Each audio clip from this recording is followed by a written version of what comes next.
25 जुलाई 2024 को supreme court ने mines and mineral development act mandate act 2023 के कॉन्टेक्स्ट में जो अपने निर्णय दिया वो भारतीय फिस्कल फेडरलिज्म के कॉन्टेक्स्ट में बहुत ही दूरगामी प्रभाव लाएगा। बेसिकली इसमें सुप्रीम कोर्ट ने कहा कि जो सेंट्रल गवर्नमेंट मिनरल पॉलिसी को रेगुलेट करती है और जो चार्जेस कंपनियों से लेती है वो बेसिकली एक तरह का टैक्स नहीं है, वो बेसिकली रॉयल्टी है।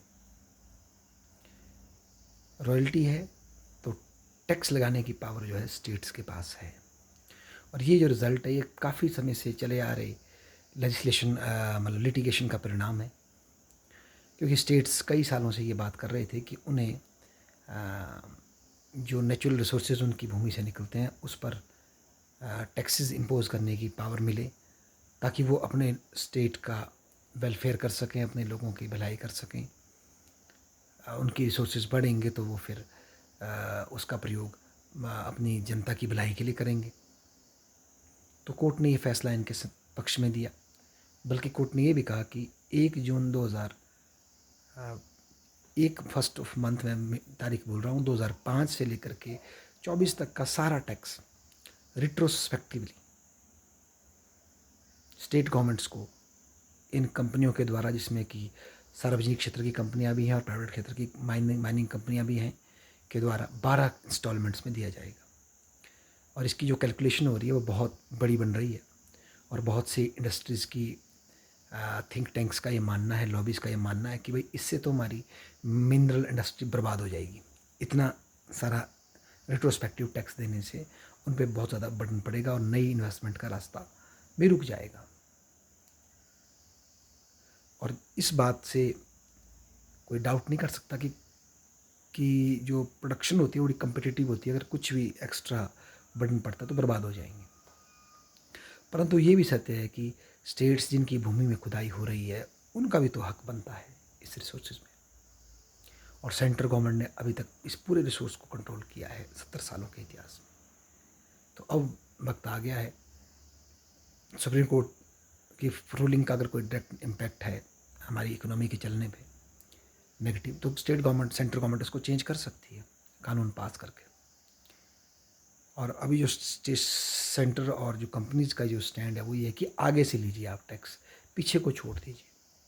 तो इसमें कुछ लमसम कॉम्प्रोमाइज़ बने और आगे से फिर एक मतलब रैशनल उसमें भी देखा जाए कि बहुत अधिक टैक्स ना लगे, जेन्युइन टैक्स लगे, और जिससे कि स्टेट्स की भी वेलफेयर स्कीम बढ़िया चल सके, ताकि हमारे झारखंड, उड़ीसा जैसे जो प्राकृतिक रूप से रिच स्टेट है वो किसी तरह की फाइनेंशियल तंगी में ना रहे। जब उनके रिसोर्सेज हैं तो उसका सस्टेनेबल यूज़ होकर उनको प्रथम लाभ मिले। सेंट्रल गवर्नमेंट रेगुलेशन देखे, अपनी रॉयल्टी भी ले, पर जो रिसोर्सेज का जो शेयरिंग है उसका जो लाभ है वो स्टेट्स को डायरेक्ट मिलना चाहिए।